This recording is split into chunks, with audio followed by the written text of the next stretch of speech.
Kenapa? Intinya adalah forum ini adalah forum sinkronisasi. Saya tadi sudah menyampaikan posisi saya itu mengorkestrasi antara pemerintah pusat, pemerintah daerah, kalangan dunia usaha.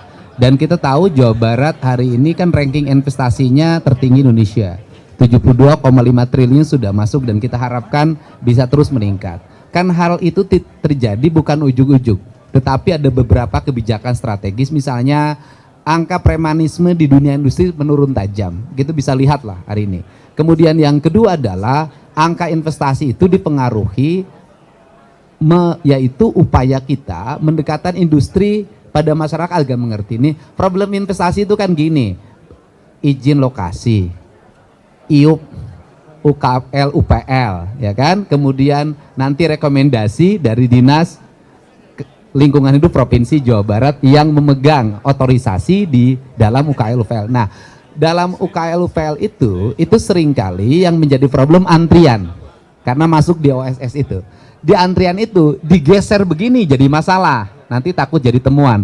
Yang gitu-gitu kan diperlukan kecerdasan kepala daerah. Bagaimana gubernur, bupati berkoordinasi agar ini tidak terhambat karena uang masuk ini misalnya progres pembangunan fisiknya harus cepat karena nanti bulan November harus masuk, bulan Desember harus masuk. Yang seperti itu harus dilakukan dengan baik. Yang kedua misalnya tanah. Nah masyarakat ini gini, waktu awal pembebasan misalnya cuma 200-300. Begitu perusahaan sisanya tinggal 20 hektar dan dia dikejar bahwa 2 bulan kalau nggak selesai maka investasi cabut. Nah itu biasanya loncat tuh angkanya 3 juta, 4 juta. Nah yang seperti itu perlu pendekatan. Saya gubernur tuh sering mengirim surat pada masyarakat bertemu. Masalahnya apa, nanti orientasinya apa, dikasih penjelasan, turun, win-win, selesai. Nah itu kan yang termasuk BYD seperti itu, kemudian di Indramayu seperti itu. Nah hari ini kemudian terjadi perkembangan yang relatif baik. Nah industri yang padat karya hari ini sudah bergeser ke Indramayu.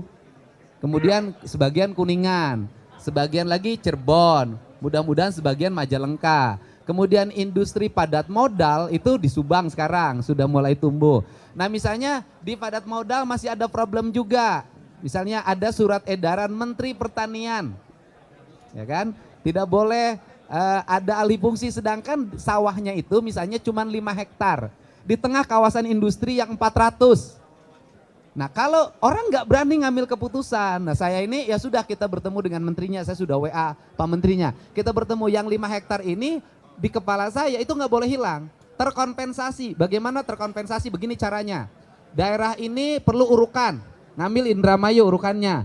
Urukan di Indramayu jangan seperti hari ini, orang ngambil tanah sembarangan nggak bayar pajak ancur-ancuran. Bikin sawah baru terintegrasi, nanti terintegrasi dengan PSDA, BBWS. Jadi tanah yang digeser itu melahirkan sawah baru yang mengganti. Hanya 5 hektar itu, 5 hektar ganti jadi 25 hektar. Ini bisa dilakukan kalau gubernurnya, para kepala daerah bisa mengorkestrasi. Nah selama ini kenapa terjadi kekacauan, semua jalan sendiri-sendiri. Yang ngambil batu nggak ada izin sendiri, ngambil pasir sendiri, ngambil tanah sendiri. Kredit di jalan, begitu di jalan truknya diprotes sama yang pulang kerja.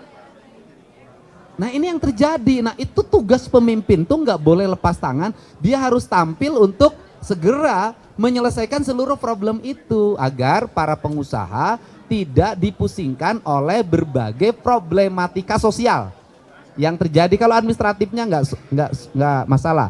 Kemudian yang berikutnya adalah ini yang harus segera didorong, link and match. Orang Karawang, Desa Wadas nggak diterima oleh di perusahaan itu gara-gara matematika dasarnya lemah. Kalau seperti itu nanti untuk para calon tenaga kerja, saya bikin kursus yang sederhana-sederhana aja. Misalnya kursus matematika dasar, kali, jumlah, tambah, yang gini-gini.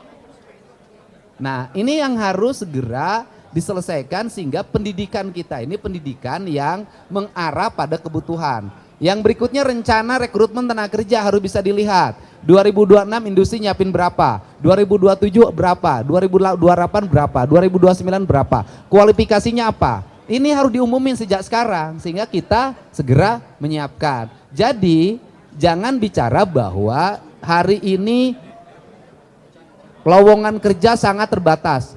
Menurut saya lowongan kerja itu tersedia, cuman kualifikasi yang tidak terpenuhi. Contoh, Subang tahap sekarang dibutuhkan 8.000. Subangnya baru bisa memenuhi 1.500. Itu 1.500 ngambil Purwakarta, Karawang. Nah ini kan saya sudah minta agar nanti besok tidak rame lagi. Ketika masuk kemudian tenaga kerja lokalnya, daerahnya kurang terekrut, saya minta bupatinya, kamu cari 3.000 lagi, latih sejak sekarang, arahkan, penuhi rekrutmen, jangan sampai nanti begitu perusahaan berdiri, tenaga kerjanya direkrut, orang sananya tidak kebagian, rame lagi. Nah ini perlu kecermatan, kecerdasan pemerintah dalam membaca setiap peluang yang terjadi. Itu saja. UMK itu seringkali menimbulkan problem Pak, misalnya gini, Kabupaten Sumedang, sebelah sini batasannya Bandung. Sebelah sini batasannya Subang. Subang dengan Sumedang dengan Bandung berbeda-beda tetanggaan. Purwakarta dengan Karawang misalnya bedanya 500 atau 1 juta, nanti saya cek. Padahal pabriknya deketan, orang Purwakarta kerja di Karawang, orang Karawang kerja di Purwakarta. Bekasi dengan Bogor, tetanggaan. Nah, saya tadi ada gagasan disampaikan ke Forum Apindo, mudah-mudahan dan di depan Menteri Ketenagakerjaan, bagaimana kalau ke depan upah itu sektoral, tapi terpusat, gitu loh, dan berlaku sama di seluruh Indonesia. Jakarta sama, jadi tidak lagi nanti industri itu gini, Kerawang lari ke Indramayu karena UMK-nya rendah, nanti Indramayu naik lagi, lari lagi ke Jawa Tengah, kan tidak begitu. Tapi kalau industri berbasis UMK, maka keputusannya tidak lagi menjadi keputusan yang diputuskan lewat daerah yang lahirlah ketekanan politik. Nah itu kan, dan kemudian kalau momentum politik seringkali dimanfaatkan untuk nyari populariti, kan kurang tepat. Menurut saya kalau berbasis sektoral maka di setiap daerah sektornya sama. Pertambangan semua daerah sama, energi semua daerah sama, kemudian makanan minuman semua daerah sama, dan ini akan membuat iklim dunia industri dan perburuan di kita kondusif. Yang terakhir saya tadi pesankan keprihatinan saya pada sektor garment. Apa keprihatinannya adalah mereka tidak mendapat makanan yang pas, sehingga selalu makan di luar pabrik. Ketika makan di luar pabrik, makanan yang tersedianya tidak sesuai dengan kadar kebutuhan mereka sebagai karyawan. Nutrisinya, gizinya, proteinnya, kemudian air mineralnya, sehingga daya tahan kesehatan mereka menurun, ditambah mereka menyusui, bangun pagi. Setelah itu apalagi mereka sering kali telat ganti pembalut. Kemudian celana dalam. Kemudian apa yang terjadi? Ancaman kanker serviks sangat tinggi. Nah ini yang menjadi bahan perhatian saya. Saya mau buat pergub lagi tentang itu agar perempuan di Jawa Barat terlindungi ketika bekerja. Kantinnya nanti Pemprov Jabar akan menyiapkan anggaran membangun kantin-kantin untuk karyawan agar kantinnya bersih, tertata, higienis. Kemudian nanti juga kita ke depan memikirkan bagaimana para pegawai ini diingatkan untuk cepat ganti pembalut ketika bekerja. Kenapa? Ketika sakit mereka berhenti, ketika sudah berhenti mereka tidak punya uang, harus berobat. Ini problem. Itu saja Pak, terima kasih. Oh. Ya begini sajalah, yang penting siapapun harus tetap memasang bendera merah putih. Bendera apapun yang penting di atasnya adalah merah putih, ya. Ya. Iya, karena yang bendera itu kan ada aturannya, undang-undang. Ya, kita yang penting adalah setiap orang itu mencintai Indonesia, memasang bendera putih itu paling atas, tidak ada bendera lain di di semua bendera yang paling tinggi adalah merah putih. Hal-hal yang lain setiap orang boleh berekspresi, dan ekspresi itu hak setiap orang. Yang penting semua orang berekspresi tetap mencintai negara kesatuan Republik Indonesia dan benderanya merah putih.